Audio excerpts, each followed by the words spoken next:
All right, good afternoon, everybody. Welcome to today's session. My name's Justin Flitter. I'm the founder of newzealand.ai, and I'm delighted to be here today with Wendy. Hello, Wendy. How are you? Hi, Justin. Thank you for having me here today, and thank you, everyone, for being here. Yeah, we're really looking forward. Yeah. Yes, so today's session is being recorded, so you will be able to play back on demand, share it with any of your colleagues who haven't been able to make it to the live session, and we'll also be sending out a follow-up email with a link to the recording and things like that straight after the session as well. We're delighted to be able to spend the next hour together, and this has really come off the back of quite an exceptional moment that we had at the final AI Roadshow event in Christchurch a few weeks ago, and it's an absolute honour to have you, Wendy, present it at that event, the feedback was remarkable. We're going to talk about more about how this all landed as we go through today's session. We do have a chat window in here. Right, you can be great if you could give us a shout out, let us know where you are listening in from around New Zealand. If you have any questions for us as we navigate our way through this fireside chat session, please drop them into the chat there, and we'll pick them up as we go along throughout the next hour or so. So I think everyone who's joining today and going to be watching, we've all sat through hundreds of AI talks over the last few years, and this is not going to be another one of those. Wendy Folau-Kennedy has spent the last 30 years working with global leaders and elite sporting organisations, from Emirates Team New Zealand and the All Blacks to global names like Apple and Coca-Cola, and New Zealand companies including Sequent, Antipodes, Weta Workshop, and countless SMEs and non-profits along the way. Wendy's delivered over 100,000 hours of coaching to more than 35,000 leaders worldwide. So this isn't a 5-year AI story. This is Wendy bringing 3 decades of watching up close what actually determines whether change sticks or stalls under real pressure. And her thinking's been shaped by leaders like Sir Peter Blake and Kevin Roberts, love Mark's work, alongside academic research, identifying the key distinctions that enable peak-to-peak performance in the world's top 10 sporting organisations. Out of that work, Wendy's named something most of us have felt, but couldn't really put a language to, a third intelligence alongside EQ and IQ that determines whether AI sharpens an organization or quietly erodes it. And she's called it pattern intelligence. And this was what Wendy spoke about at the Roadshow event, and it just landed so well. Wendy's the creator of that framework and also the co-founder of Attune. So if you were at the Roadshow, you already know her name. Pattern intelligence was one of those sessions, and of course kept people talking long after it. Today's chat, it's not a lecture, so it's expected this to move real cases, a few uncomfortable mirrors, a generally practical way to think about where judgment needs to sit as AI speeds everything up. So it's my absolute honor to please welcome Wendy Folau-Kennedy to this session. It's lovely to have you here. Thank you, and you're welcome, and thank you everyone who's here today. Before we get into the content of our work, I'd really like each and every one of you to bring to mind one real decision from the last 2 weeks something you touch with AI, even lightly, it could be a board paper, a client email, a hiring call, a strategy note, and don't tell anyone what it is. Just hold it as we go through this conversation, because I'm going to come back at the end and we're going to just check in to see where your thinking was when you were working with AI. So one of the outcomes of the roadshow is the feedback was people have said you gave us a language we were already feeling. And that's always the tell that you're not looking at a trend. You're actually looking at a missing capability. And as Justin said, I've had a lot of experience watching this exact thing happen in elite sport and boardrooms with tens of thousands of leaders. And the pattern is old. The challenge is AI just moves at a speed we've never had to deal with before. And it's showing up. And, AI can genuinely expand human potential. And like for myself, I started learning AI by accident 4 years ago, and it transformed my focus, opened up whole new worlds of opportunity and thinking, and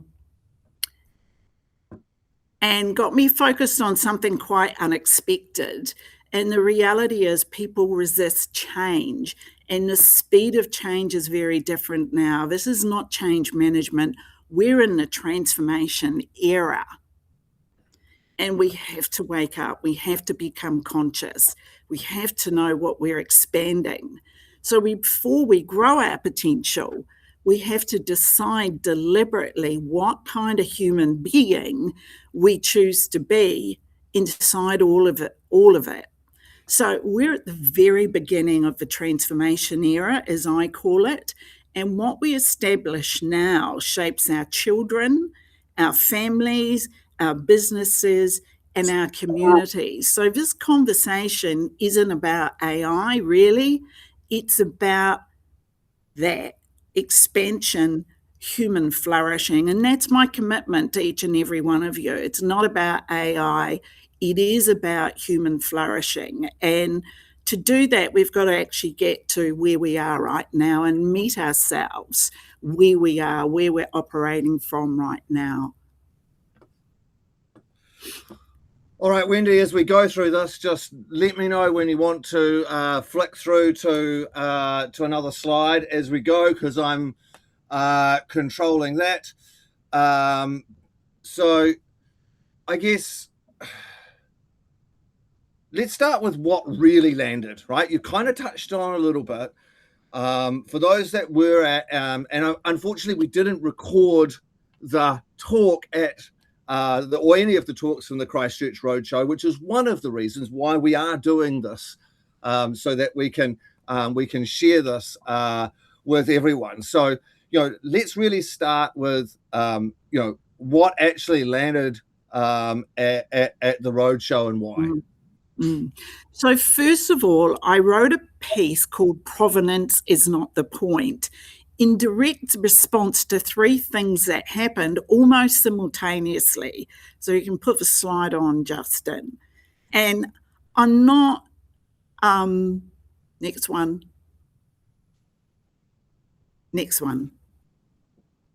So this is not about blaming or shaming anyone. So if there's anyone here from these enterprises, please forgive me right from the beginning, but they've been publicly full on in the media, particularly in Australia. Yep.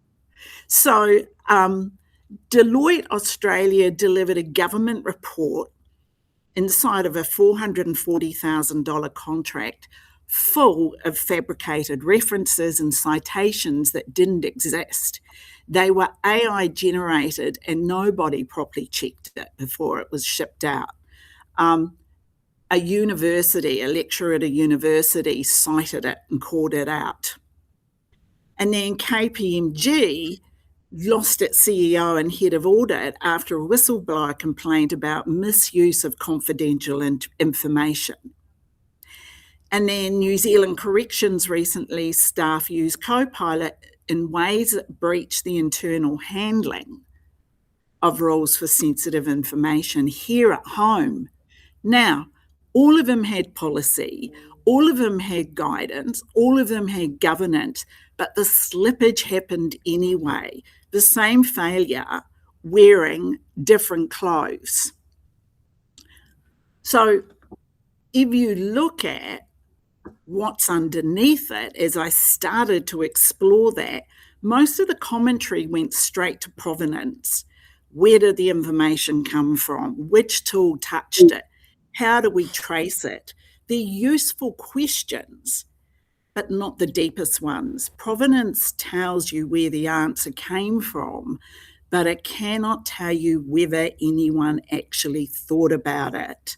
So I call that gap that's showing up provenance reflex, and that is the unconsidered assumption that knowing where something came from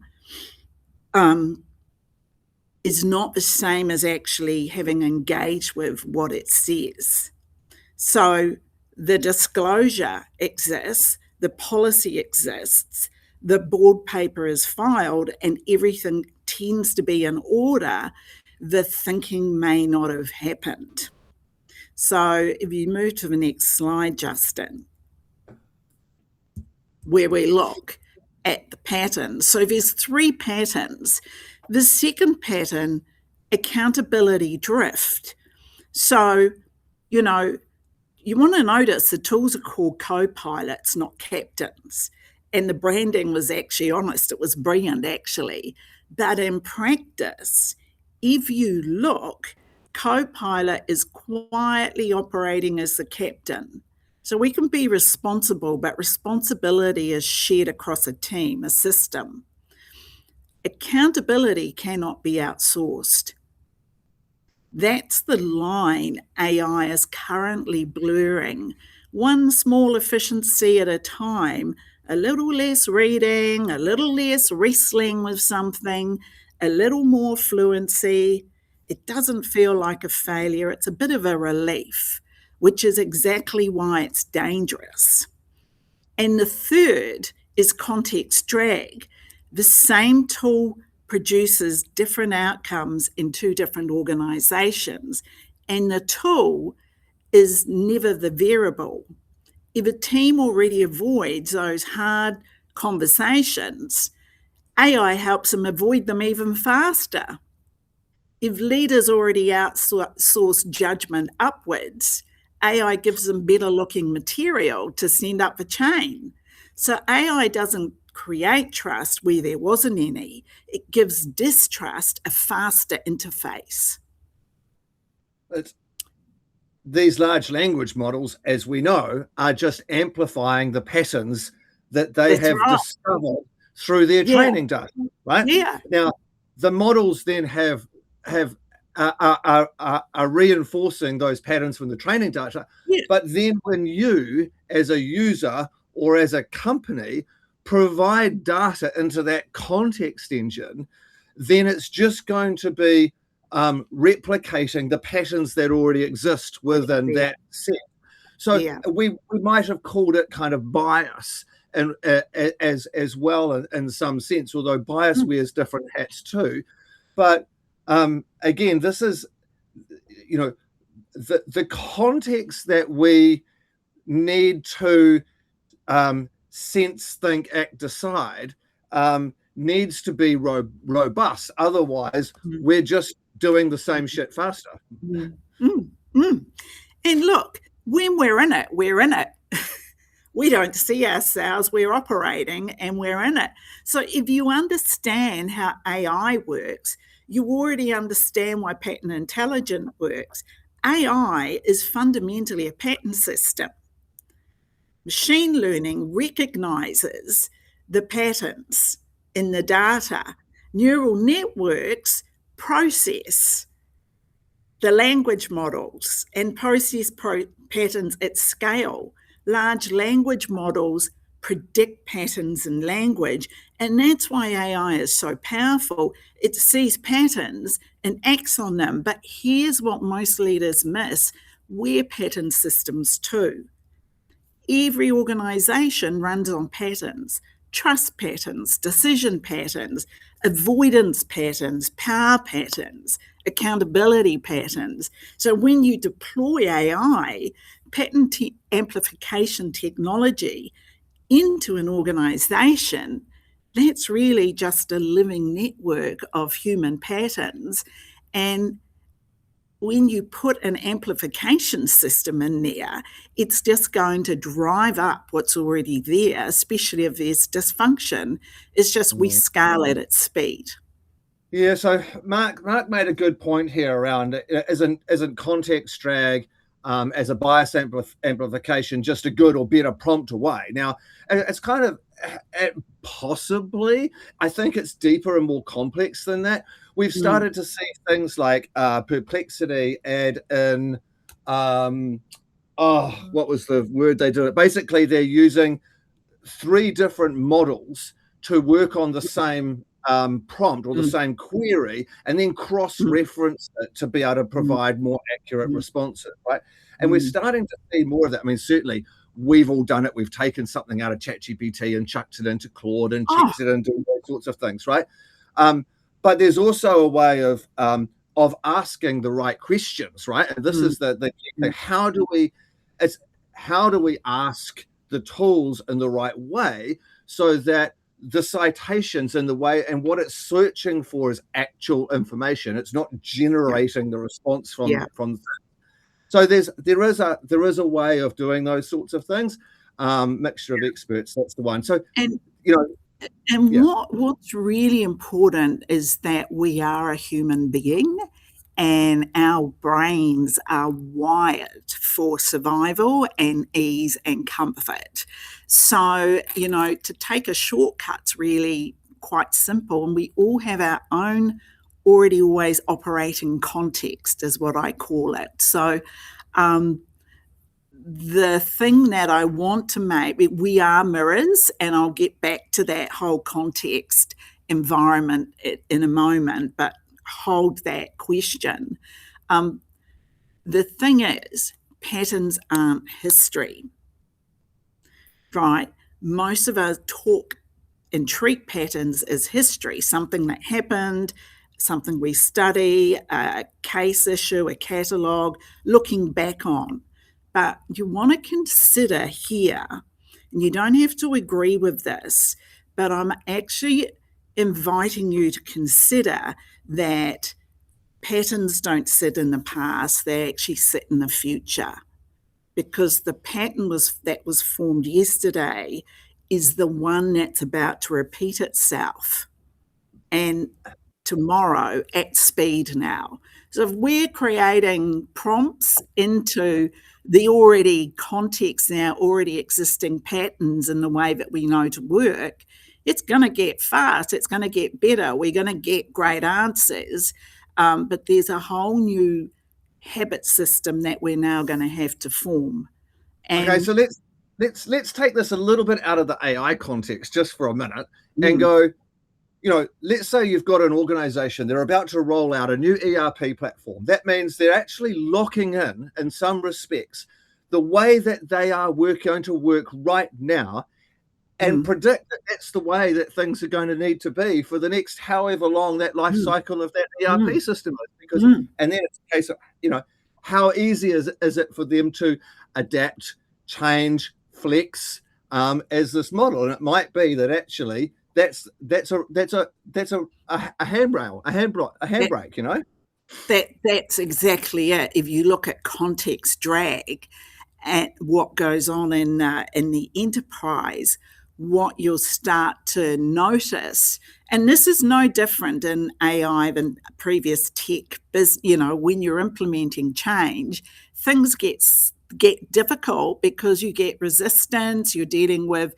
the existing culture, or as I call culture, a network of conversations that you're putting into. So it's noise, and you're implementing a new tool on top of all that noise, and people resist. So if you look at AI in the the emotions that it pulls up, the resistance, or some people embrace it, but other people don't. If you look at the dynamics that get generated just through that one ERP system, 9 times out of 10, people go back to other systems or create another system because that didn't work. So it starts to create a pattern, and I'll show you this later on in one of the case studies that we spoke to, because you'll see exactly how that worked. Okay, so let's get into I guess bringing this into some of the day-to-day stuff, right? So, you know, it's showing up in our behaviors on a daily basis. So can we go through, like, what does that look like? Like, give us some examples. Well, let's look at the 4 quiet habits that are starting to show up. And once again, if you're on a board or if you're someone who's producing reports and you get a 200-page report, you throw it through Claude Cowork, for instance, you get a summary back, a 5-page summary, and you read the summary and you turn up to the meeting prepared to vote. So it's a summary substitution or a consensus capture. You get an idea, you put it into Claude or ChatGPT. It's agreeable, of course. You know, they all tell us how brilliant we are. And with the absence of pushback, we mistake the presence of validation. So then we actually freely go up, say, I've come up with this great idea, and, you know, chat says it's great, or you don't disclose that. Or policy theatre. AI policy lives in a shared drive. No one can describe the behaviour it interrupts. It's never touched a live decision. So if you look at some of the things that we took, the examples that we talked about right at the beginning, policies, guardrails, training, everything was there, and slippage still happened. So it becomes like a policy theatre. And then disclosure as defence. AI was used as disclosure, but if there's an act, I think it's code 197, where you have to provide evidence that you did all the thinking around the decisions that are made. Could you really, when you work in this behaviour and this way of operating? Well, it doesn't stack up in any court or in any boardroom to blame the tools, right? No. So you doesn't matter if you've got to own the output, right? And that means that you've still got to put your critical thinking and your judgment lens across that to make sure it's useful, relevant, accurate, right? And it's and yes, there is a way of using the tools, and there are ways around this, but that again is just continually outsourcing cognitive function, right? But see, here's what people need to understand, and it's we're wired, as I said, for survival. We're patterns. Our brains are prediction pattern machines, and we are wired for survival. So every mechanism that you bring in to survive gets created here. So it's not bad, and everyone has their own pattern. It's different, every team, every person, every nervous system, and it's exactly why it spreads. And each of us is bringing a different reason to the same reflex. And I'll own it myself. I've done this too, especially when I first started learning AI and no one else had. I just thought, this is amazing. But it's just an amplifier. So this is the part I think that matters most for anyone who run culture, HR, change functions, futurist work. A research, if you can move forward, Justin, to the next slide. Next one. This is a really, no, behind, go back. this is something that we've always had a conversation that culture moves from leadership down. I'm going to assert in this environment, it moves peer to peer, not top down. And we've got evidence for that. Multitudes is a research enterprise, tracked hundreds of developers. Now, one person approved AI output without properly reviewing it.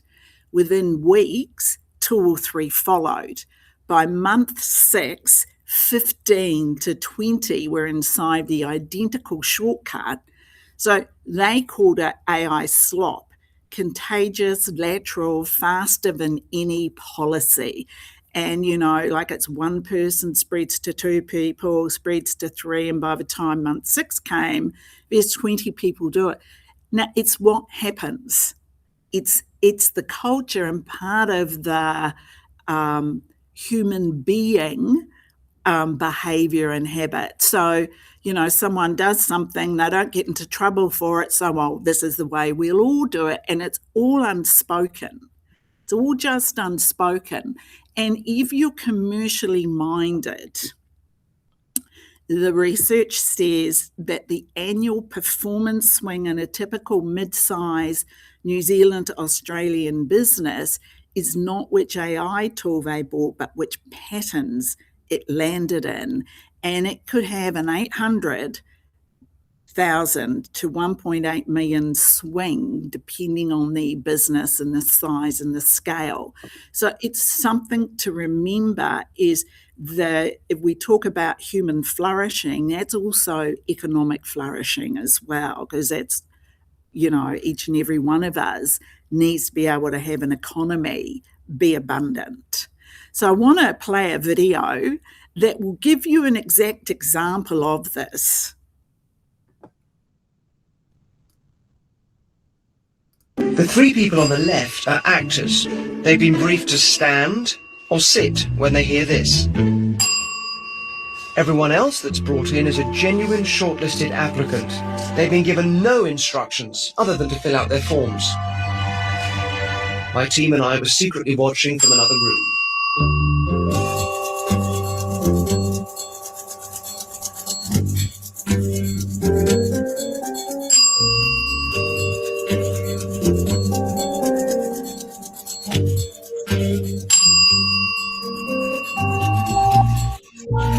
The more socially compliant a person is, the more they're likely to look to others for signs of how to behave. This is going to be your spot. And the more people, the greater the pressure to join in. In this case, whether to stand or sit.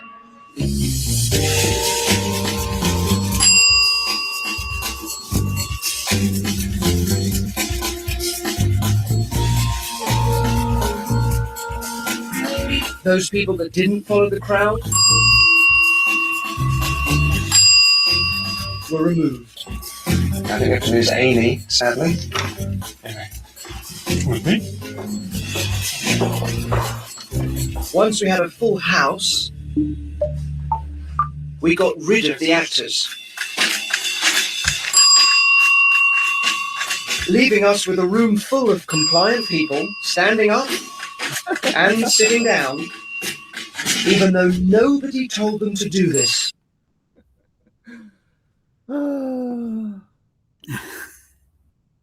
Aren't we wonderful as human beings?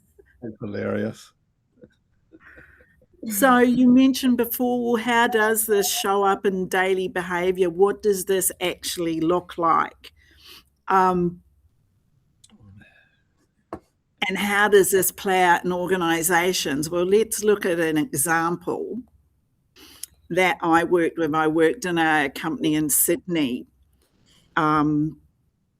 last year, and they'd invested quite a bit of money in AI tools. They'd done the strategy, they thought they'd done the thinking, the tech teams were really involved. Everything on paper looks like it was perfect. They had all the training, all the policies in place, and it went in and the output increased 3 times. There was more content, more summaries, more options. However, the decision velocity halved, which counteracted or contradicted the output. So when decision velocity is stopping and there's lots of procrastination, all that time that they saved in the output was diminished. And then the culture score dropped. People stopped caring and started leaving. And then what happened was the tech was blamed. The vendors were blamed. The tech teams blamed the BAs and the project teams for not getting it right.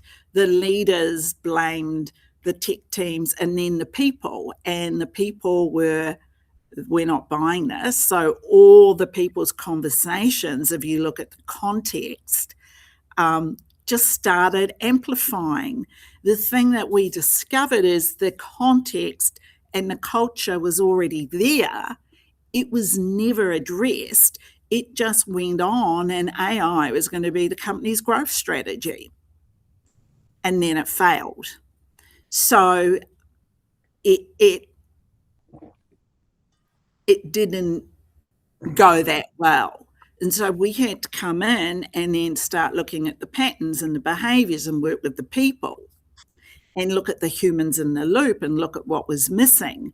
So that was a piece of work that once we got that handled and all the people handled and looking at the strategy, because when you get your people handled, you'll unlock blind spots in the enterprise, but you also unlock where the real value is and where you can actually design and integrate AI to maximize your return and have it stick and be part of the culture and the commercial success. So, Wendy, this dovetails into Richard Kenyon's talk at Roadshow about adoption versus adaption. Mm-hmm. And at the moment, we've got people adopting AI tools to do the same processes, the same patterns a bit faster, right? And what we're recognizing is that we're in this transition. I don't like the word transformation, but it's kind of like we've done lots of it, but it is transformational. It is changing the way we work, and we talk about the maturity of adoption at the moment is going from scattered ad hoc use into governed, consistent, managed AI operating systems. And I think where you're building in is this. So what's underlying the ability for that AI operating system to actually help us adapt to the way that we work? And that's probably this human operating system, because we've actually got to do that first before we know how the AI operating system, what the AI OS needs to amplify in the patterns that we want to see, that we think how the company is going to flourish in the future is because of these new patterns, right? So what do we mean by? Let me just, sorry, Justin, I'm just going to move forward because all these questions are going to be answered. But here's what people have got to get. 61% of enterprise AI projects are approved on a projected value and never formally measured after deployment. And that's from MIT Sloan. There's other stats from RAND. It says about 71% of AI initiatives are actually successful and work in the way that they're meant to work because they're going into already existing patterns. And here's the shift. I'd like every leader in this webinar today to stop thinking as your organization as a structure with an AI layer bolted on top. Start thinking of it as an operating system. So the accumulation of trust patterns, decision patterns, communication habits, avoidance patterns, and power patterns that were already running before. So AI doesn't install into an empty space, it installs into that operating system exactly as it already runs, including every unresolved intention, every avoided conversation, every place where authority and actual decision-making had already quietly diverged. And if that operating system is healthy, AI compounds the health. If it's compromised, it compromises at speed. And that's why two organisations can deploy the same Copilot license, for instance, and get opposite results within a quarter. The software didn't change. The operating system it landed in did all the work for it nicely. And that's also why you can't governance your way out of this, and you can't train your way out of it either, not on your own. Governance and training operate. It's going to inherit the things that already exist, right? Yeah. Whether that's your data security protocols or your people and culture. That's right. It doesn't matter. Doesn't matter. And the data backs it up more starkly than I expected, actually. So if you go to the next slide. Whoops. Yep, there, right? No, back. This is not an opinion or my theory based on my experience working with enterprises. This is the data. 77 to 84% of failures are organisational, not the model, not the data, not the integration. 23% technical failures, model, data, integration. 77% organisational, the human operating system, and 84% leadership issues and other research. So it's just the world that we're living in, and all I'm saying is let's meet ourselves where we're at and actually start to look at the operating system that we're already in. Now, this is a big conversation, and it's a conversation where you get around a boardroom or executive leadership team or even an operational team, because they'll see way more than what the leaders see. They're in it. They're part of a cause of it, as you see peer to peer. So, Justin, if you look at IQ, EQ, and PQ, next slide. This is really an interesting assumption. So if you look for yourself, and this is for everyone, AI is automating more of what we used to call IQ, analysis and raw processing at scale. And a lot of us experience, I was talking to someone the other day, and he said to me, oh my God, I'm so much more intelligent than I used to be using AI. And I agree. I think we can all lay claim to that. But EQ, emotional intelligence, Daniel Goleman gave all our feelings, they gave it a language. So it's now the baseline. It's where we train from. It's where we hire from, where we use our cultural measurement from is our emotional intelligence, because we have a language for it. So the baseline is every competent leader has a EQ notices Sarah seems frustrated in this meeting. So PQ asks, Sarah's carrying a 3-week decision-making pattern. Others are starting to follow. Well, we need to look at it while there's still time to redesign it. So EQ manages the moment, PQ reads the architecture underneath it. What happened? When did she start feeling frustrated? What decisions were made? What shifts were made in the area that she works in? So it's looking at, here's what's so in the moment, but what's underneath that. And it just gives you an access to put your hands on the dials and levers that drive what we do. So if we look at, you've asked, well, practically, what do you do if you could look at this? What's the sequence for getting this right? If you move to the next slide, just.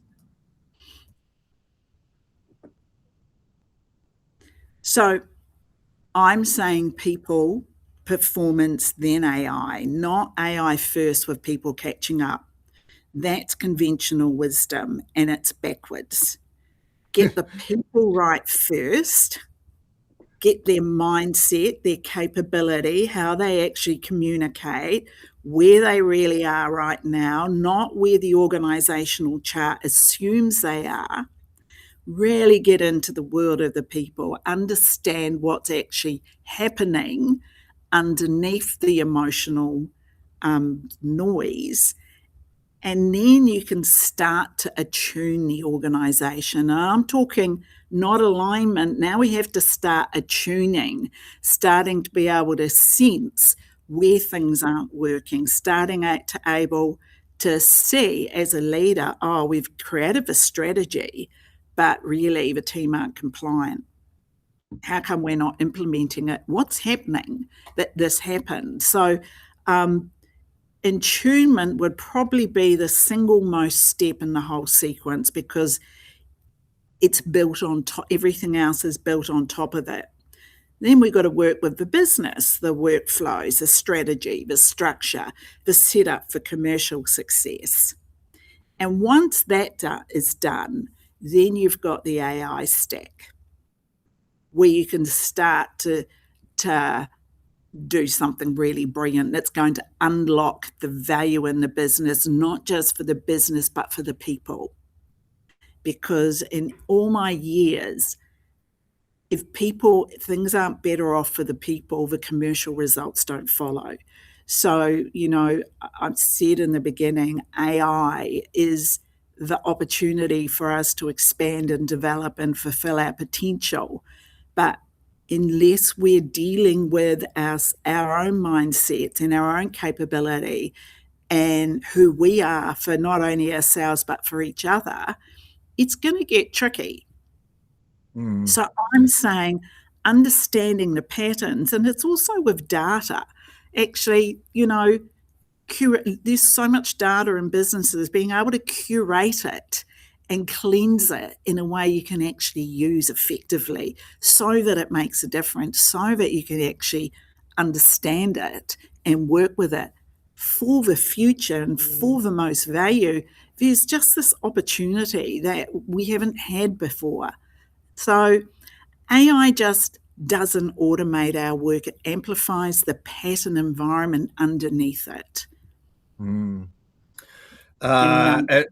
It reminds that last point kind of reminds me of, I guess, the call that business analysts, if you've got a business analyst, I think business analysts are going to be like hen's teeth in the next couple of years, because they help translate, or good ones do, help us translate between people and process and data and technology.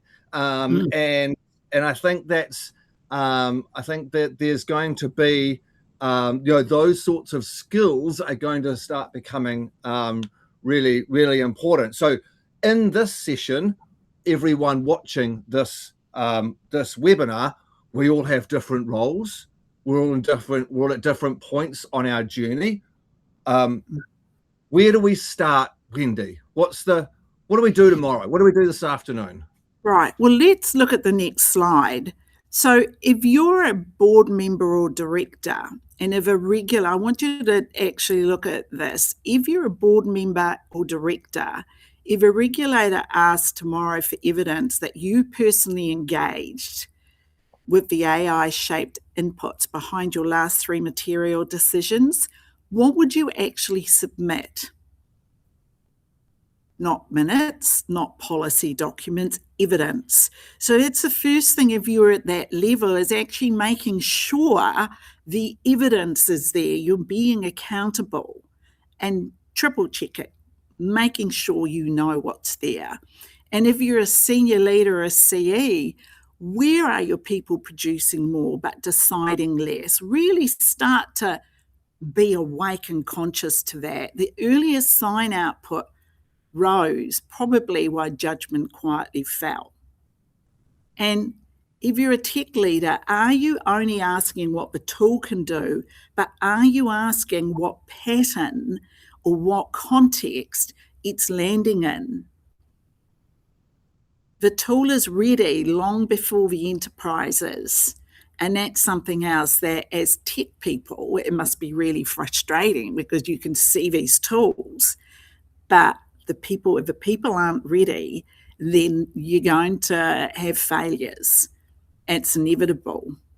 And then for SME owners, name the 5 decisions this year that could hurt you.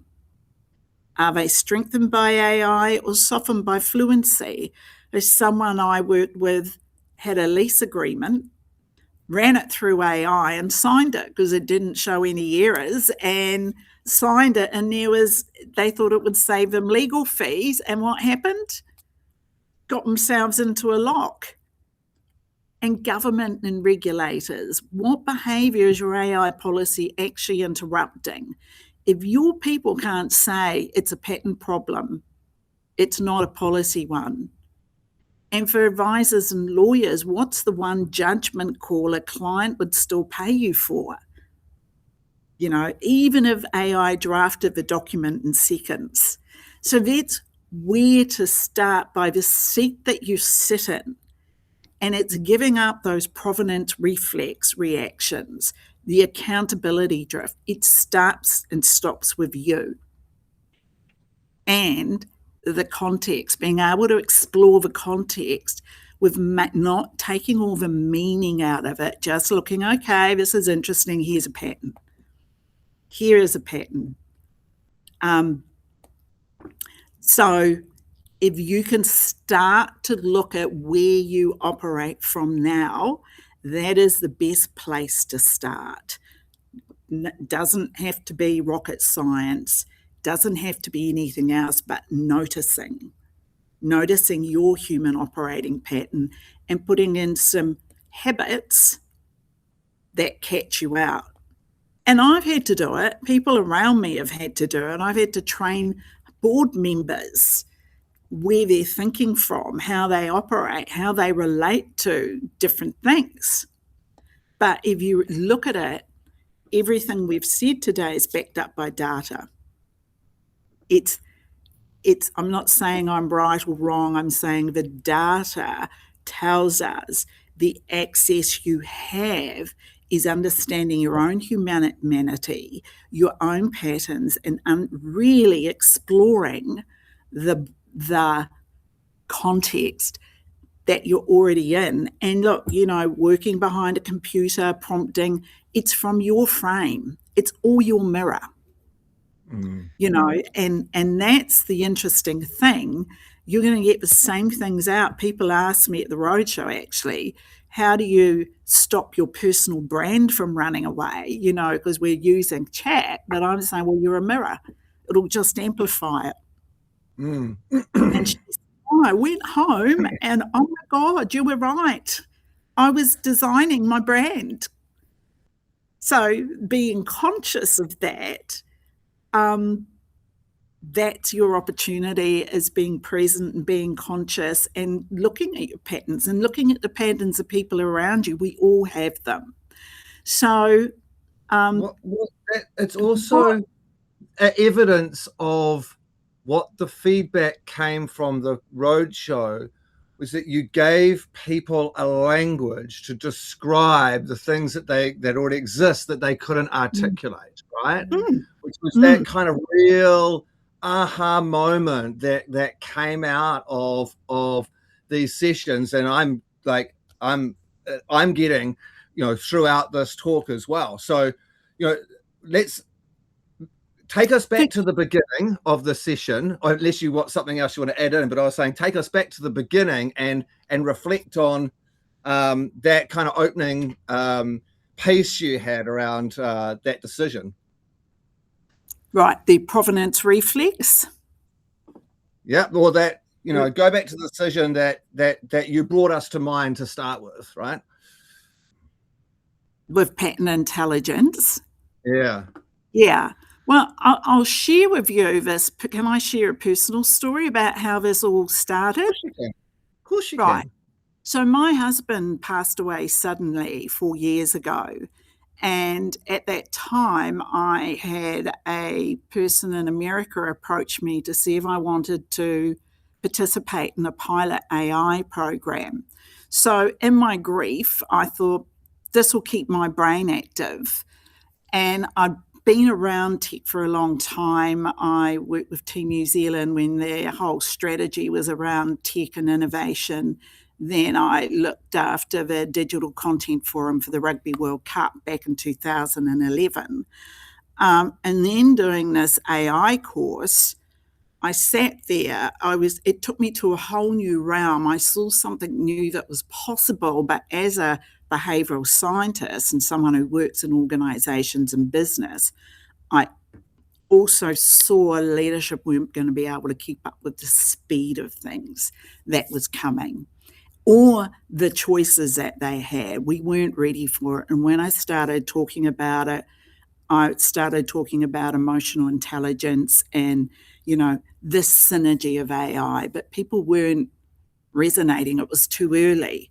But then when I did all the research and spent 2.5 years researching, I saw patterns. It was all inside of patterns. AIs are pattern, we're patterns. Our brains are patterns, so they're prediction machines. And that we form habits around those patterns to survive discomfort. So when I started to look at that, I started to look at culture as a network of patterns, as a network of conversation, and looked at AI as going into patterns that are already existing and very powerful patterns going into already existing past-based patterns that actually predict and drive the future. There's just going to be this disconnect, like a brainstorm. And then it started showing up and it started showing up.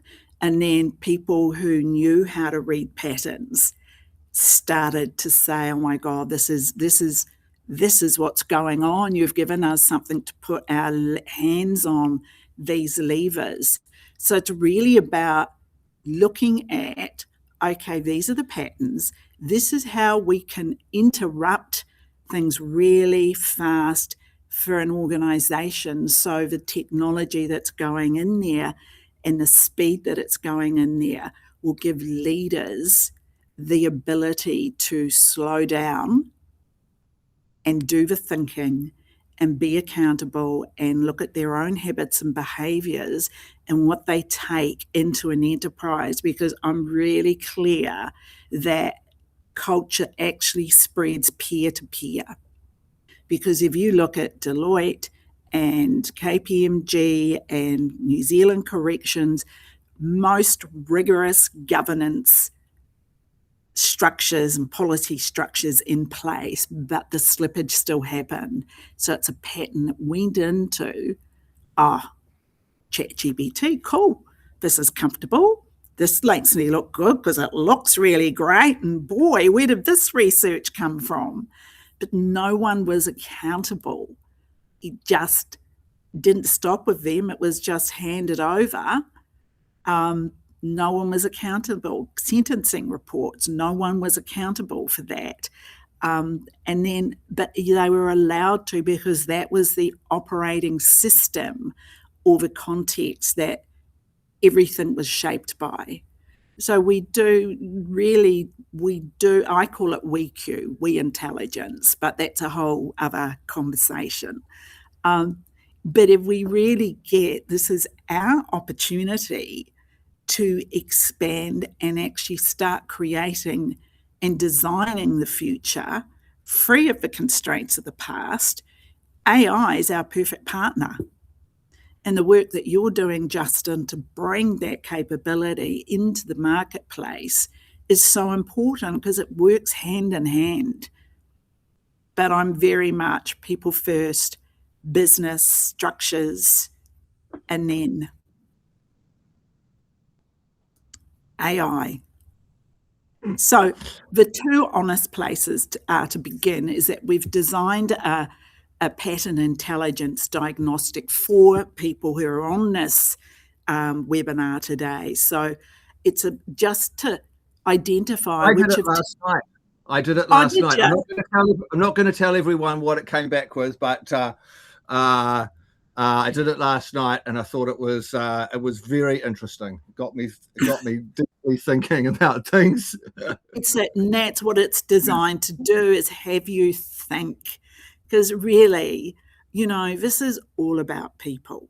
This is all about people. And it's not people letting AI take over it.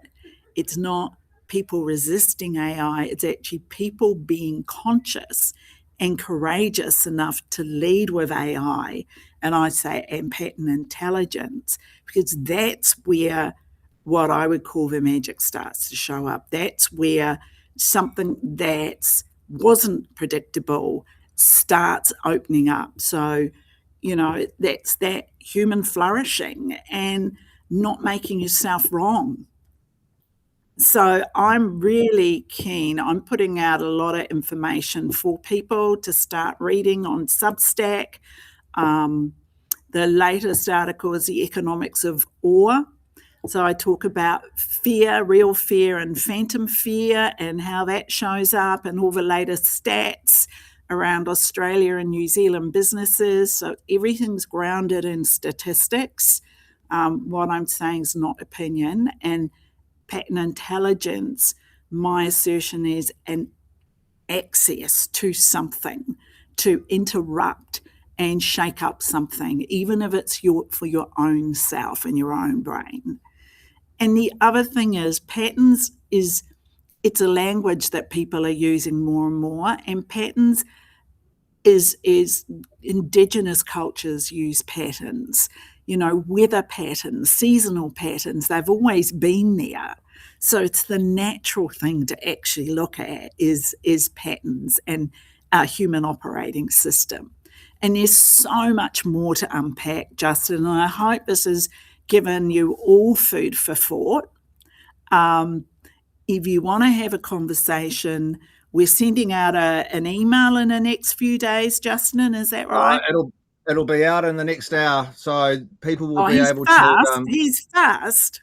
It's ready to go. I'm just going to wait for the video to the recording to be available for people to watch and share, and then it will go out. So everyone will get links to go through and do the diagnostic and read your Substack and connect up to learn more. And I reckon this is not the last time that we have these conversations on this back channel. No. There will be, this conversation is evolving and maturing as we all start learning and growing. So there'll be plenty more opportunities for us to continue the conversation as we go. But Wendy, I'm so grateful for having your time today with everyone. It's an incredible topic that's deeply meaningful to how we're all operating and thinking at the moment. It just, it gives something tangible, and I'm committed that people get that access and those insights so they can take action. And this isn't just more information and more feel-good stuff. This is your opportunity to start to expand. And we have to start and tell the truth about where we are already. And that's it. And, there's more patterns to create, and you can find your own language for the patterns. And the one thing that people came up to me and said, oh my goodness, I can see patterns, and if you've got that mind for that, we've got frameworks for you to actually use that. And the one thing we are developing, and I don't think I've even told you, Justin, is that we're developing a hybrid program for peak performance for the AI era with a colleague from Australia and who specialise in decision science. And that's going to be really useful for people as well. So, but that's coming out September, October. Well, that'll be cool for another session together to go through that. I'm sure it will. Thank you to everyone who joined us in the chat, listening to the session, watching on demand. We really appreciate having your attention. We hope that this has landed as well, perhaps been quietly unsettling, perhaps lots of thought-provoking topics. Thank you for joining us, and thank you again, Wendy, for being our guest, for sharing your time and expertise with us. It's been great, Justin, and I'm really looking forward to creating more of these and looking at what we can do for people and in that human flourishing with AI. So thank you. Awesome. Have a great rest of your day, everyone. You'll get a message from me very shortly, and we'll talk soon. Wendy, thank you very, very much. Thank you. Everyone.